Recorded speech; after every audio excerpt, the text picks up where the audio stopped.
Hmm. Sziasztok, Melinda vagyok, remélem, hogy jól vagytok. Nem is tudom, hogy igazából a mai napnak van-e címe, vagy nincs, majd kitalálom a végén. Igazából azért arról szeretnék beszélni például, hogy a barátnőmmel beszélgettem, és fölhívott, és mondta, hogy rossz napja van. Nem is igazából, hogy rossz napja van, hanem hogy a munkahelyén, hogy, hogy mintha nem tisztelnék, egy új munkahelyen kezdett dolgozni igazából, ez most ez a lényeg. És ezt a szakmát ő ezt nemrég tanulta meg. Nagyon jól csinálja, meg nagyon szereti.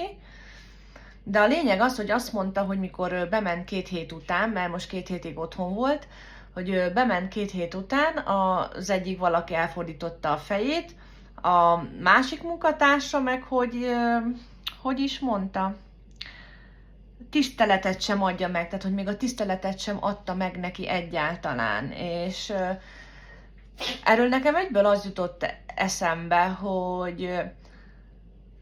hogy akár hisszük, akár nem, az elsődleges kommunikációs eszközünk az az energia. Az energia nyelvén kommunikálunk egymással. Mi ezt nem tudjuk, vagy sokszor nem vesszük észre, de igazából, ha belegondolsz, ha mész valahova, érzed az energiát, érzed, hogy milyen dolgok vannak ott. És a másik meg az, hogy az emberek visszatükrözik azt, amit mi gondolunk saját magunkról legbelül. És hogyha ez minket az ott triggerel, vagy bánt minket, vagy probléma, akkor az ott egy ilyen felkiáltójel lesz a fejünk fölött, hogy hé, nem vagyok elég jó, úgy érzem, hogy nem vagyok idevaló. Szóval az volt a kérdésem hozzá, hogy ezen az új munkahelyen most leges-leges legbelül úgy érzed, hogy nem vagy odavaló? Úgy érzed, hogy nem vagy elég jó? Mert nagyon sokszor van az úgy, hogy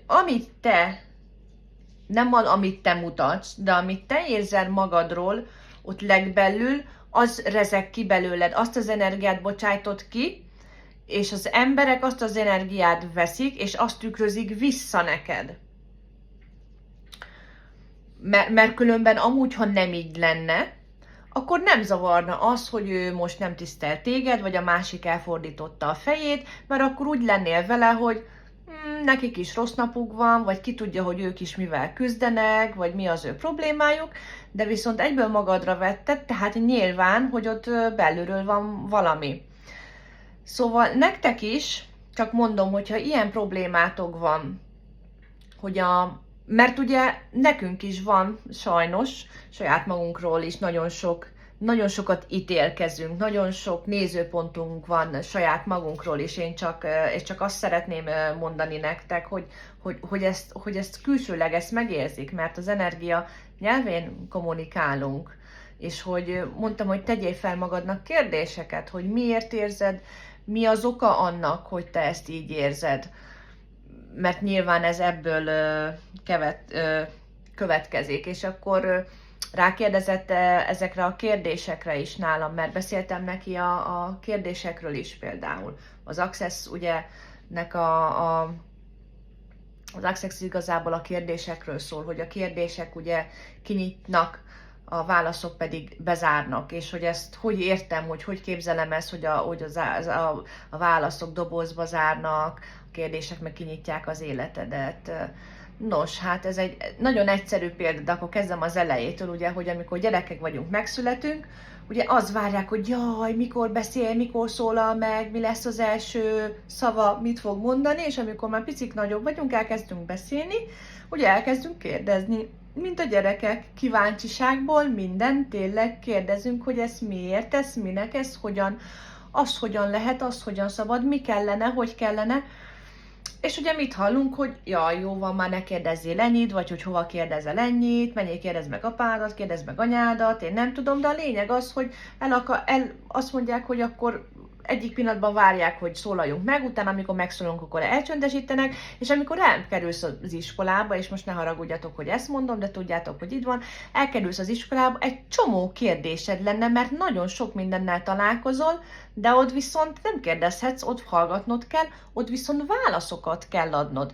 Tehát ott nem te kérdezel, ott valaki más kérdez, és válaszokat kell adnod, és azt tanulod meg, hogy válaszolni kell, és a válaszok azok a jók, és akkor leszel jó, ha jó válaszokat adsz.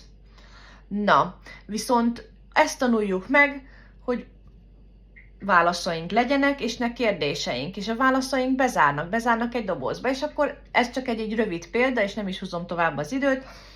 Tegyük fel, ezt azért szeretem, mert ez egy nagyon, nem lehet se pozitívba, se negatívba elvinni. Ezt csak szeretném elmagyarázni, hogy itt van ez a kérdés, hogy megkérdezem tőled, vagy megkérdezed te saját magadtól, hogy miért vagy hálás, vagy miért vagyok hálás, és akkor felsorolhatod, hogy hálás vagy, hogy egészséges vagy, hogy van fedély a fejed fölött, hogy a gyerekeid egészségesek, hogy tudtál új cipőt venni, hogy a férjednek van munkahelye, hogy neked bármi.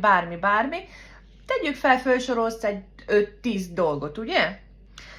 Ami nagyon jó dolog, és ne hagyd abba, és nyugodtan írjál hálanaplót meg minden, mert ez emeli a vibráló szintedet, a vibrálási szintedet, a magassági szint, az energia szintedet, ez egy nagyon jó helyre visz. Viszont itt most meg fogod érteni, hogy mi az, ami mondom, hogy bezár egy dobozban. De amikor kérdezel, amikor megkérdezed azt, hogy miért, univerzum, mutasd meg, hogy miért lehetek ma hálás. Ugye az ott arra nincsen válasz, arra te nem tudsz választ adni, amikor azt mondod, azt kérdezed, hogy univerzum, mutasd meg, hogy miért lehetek ma hálás, vagy miért lehetek ma hálás, csak megkérdezed, azt nem tudhatod, és az nem tud bezárni, mert hálás lehetsz azért mondjuk, hogy múlt héten otthagytad az esernyőret a munkahelyen, mert ma délután nagyon csúnyán elkezdett esni az eső.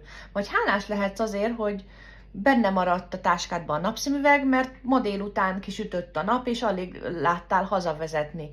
Vagy nagyon sok mindenért.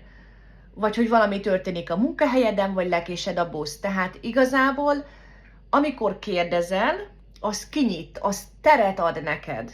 De amikor amikor válaszolsz, az bezár a kis dobozodba, mert ott csak az létezik. Tehát azt mondod, hogy ez és ez és ez, akkor van, ennyi választásod van, de nekünk nagyon sok végtelen választásunk van, végtelen lehetőségeink vannak igazából, úgy mondom, hogy végtelen lehetőségeink vagyunk, és ez csak egy nagyon egyszerű példa, de így akartam szemléltetni, hogy a választások, a válaszaink, a válaszok azok bezárnak, a kérdések azok kinyitnak. Ezért kell kérdezni.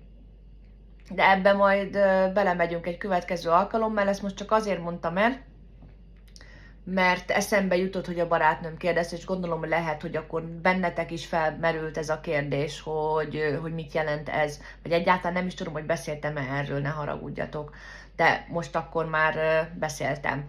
Szóval csak ennyit akartam, vigyázzatok magatokra, és kérdezzetek sokat, és menjetek mélyre. Puszi, sziasztok!